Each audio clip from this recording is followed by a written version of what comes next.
consistent access to alcohol-based sanitizers, the access to chemicals, to clean cells and clean the units is scarce. From his unit inside MCI Norfolk, inmate Ricky McGee sits in lockdown. The coronavirus hasn't hit the prison yet, but after 3 inmate deaths and more than 24 cases elsewhere, he fears it's only a matter of time.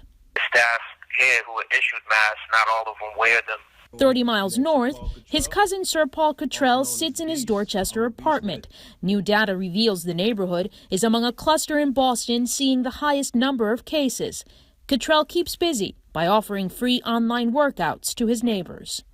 People are extremely nervous living in this neighborhood, but at the same time, some people are just blind to what this really could do.